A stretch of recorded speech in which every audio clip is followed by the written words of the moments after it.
그러면 이렇게 볼까요? 우리 사궁천무를 얘기를 들면 사궁천무가 이제 나이가 37수예요. 근데 올해 정말 이민년에 충살 맞고 7수 때려 맞으면서 이민년이 정말 많이 힘들었단 말이야. 근데 얘는 7수가 이미 이제 탈피가 됐잖아.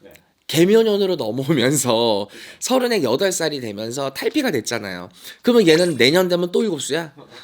얘는 내년 되면 또 풍파 맞아야 돼? 이렇게 생각을 해요.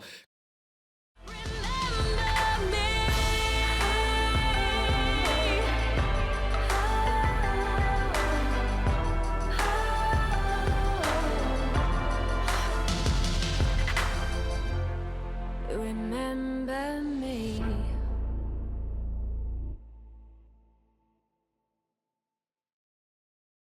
우리나라가 이제 그 만 나이가 기준점이 좀 바뀌었잖아요. 네. 갑자기 이제 한 2살을 거의 어려졌죠. 그렇죠. 한두 살이 어려진다고 하더라고요. 맞아요. 그러면은 과연 사주도 영향이 있을까? 우리가 사실 우리나라가 나이 구별법이 세 가지였대요. 이를테면 아이가 12월 달에 출생이 됐으면 우리나라는 아이가 태어나자마자 한 살로 들어가잖아요. 그렇죠. 근데 12월 달인데 연 횟수로 그러면 얘는 해가 바뀌면 바로 2살이 되는 거야. 네. 근데 그게 말이 안 되잖아요. 그렇죠. 사실은. 근데 이런 나이라는 게 솔직히 우리가 굉장히 많은 곳에 쓰여요. 왜냐하면 군대를 갈 때도 나이가 적용이 되고요. 정년퇴직이라는 것도 사실 만 나이가 적용이 될 거고요. 뭐 취직하는 데도 분명히 도움이 될 거고요. 굉장히 우리가 살다 보면 이 나이의 제한 또 나이의 어떤 자유, 나이적으로 뭔가가 딱 걸려있는 커트라인이라는 게 굉장히 많거든요. 그렇죠. 생각보다.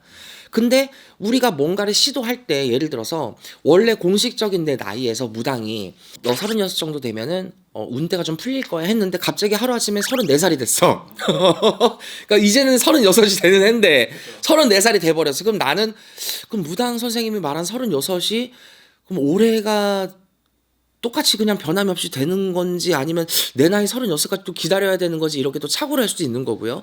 왜냐면 우리가 그 당시 봤을 때는 36이라는 숫자가 보였기 때문에 36이라고 얘기를 해준 건데 갑자기 내 나이가 또 바뀌어버리면 또 그 무당 선생님이 보셨던 36이라는 나이가 이게 맞는 건지 저게 맞는 건지 헷갈릴 수도 있어요. 그리고 또 이제 어떤 7수, 9수 그쵸. 이럴 때도 그렇고 우리가 또 여자는 7수가 쥐약이야, 남자는 9수가 쥐약이야, 독약이야 이렇게 얘기를 하잖아. 그러면 이렇게 볼까요? 우리 사궁천무를 얘기를 들면 사궁천무가 이제 나이가 37수예요. 근데 올해 정말 이민년에 충살 맞고 7수 때려 맞으면서 이민년이 정말 많이 힘들었단 말이야. 근데 얘는 7수가 이미 이제 탈피가 됐잖아. 개묘년으로 넘어오면서 38살이 되면서 탈피가 됐잖아요. 그러면 얘는 내년 되면 또 7수야? 얘는 내년 되면 또 풍파 맞아야 돼? 이렇게 생각을 해요. 자, 윤도령이 좀 얘기를 드릴게요. 바뀌지 않습니다. 왜 안 바뀔까요? 나이는 숫자에 불과해. 나이는 사실 의미가 없어요. 우리가 그 당시에 넌 36세 이렇게 될 거야 저렇게 될 거야 라고 한 건 사실은 이 사람들의 우리가 원래 이런 것들이 바뀌기 전에 사주팔자에 우리가 점을 보면 사실 철학이나 주역팔개는 어떨지 몰라요. 근데 우리 무당들이 보는 신점은 36이야, 37이야 라고 찝는 건 이 사람들의 사주팔자를 늘려놓고 우리가 점을 봤을 때 그 순간 나오는 얘기를 가지고 우리가 점을 보잖아. 현재 너의 시점에서 다가오는 36, 현재 너의 시점에서 다가오는 37을 얘기를 하는 건데 이미 이전에 우리가 알고 있었던 내 나이의 기준 우리가 음력으로 보잖아요. 그렇죠. 그럼 음력을 본다는 게 내가 예를 들어서 88년에 12월 4일이 음력 생일이야. 그러면 나이가 아마 많이 바뀌고 뭐가 바뀌고 늘어나고 줄어나도 내가 태어난 연도수는 바뀌지 않아.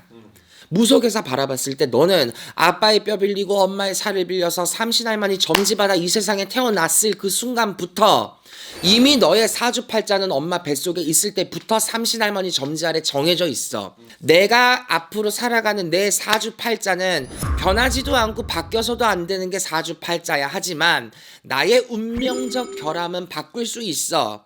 나의 운명 뭐야? 이동을 해 말어, 결혼을 해 말어, 연애를 해 말아, 내가 이 회사 들어가 말아, 이 집을 내가 사 말아, 이런 내 운명적 결함, 말 그대로 내 선택 아래에서 바뀔 수 있는 사소한 운명적인 것들은 충분히 바뀔 수 있지만 내 사주팔자는 절대 바뀌지 않아요. 내가 어쩔 수 없이 백날 지랄을 해도 무당이 됐던 것처럼 원래 무당하기로 했던 애가 만 나이가 바뀌어서 생일 자가 바뀌었으니까 나이 자가 바뀌었으니까 너는 원래 36에 신 받아야 되는 애인데 나이가 바뀌었으니까 2년 뒤에 받아야 돼? 그렇지 않아. 사주팔자 내가 타고난 모든 운대는 바뀌지 않습니다.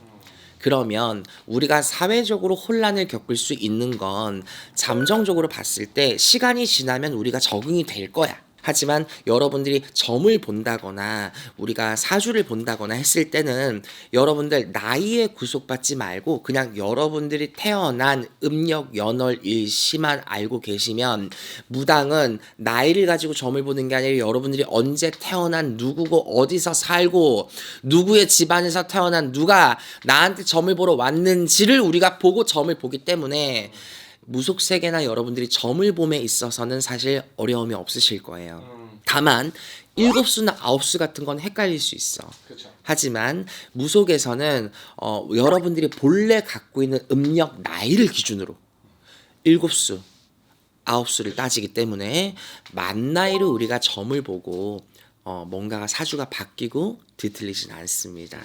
어떻게 좀 속 시원하게 해소가 좀 되셨을까요? 오늘 만 나이가 바뀌면 과연 사주팔자에도 영향이 있을까? 무속적인 시각으로 여러분들께 전달을 해드렸으니까 이후에도 착오 없이 우리 정말 멋지고 건전한 무속생활 잘 이어가시길 바랄게요. 감사합니다.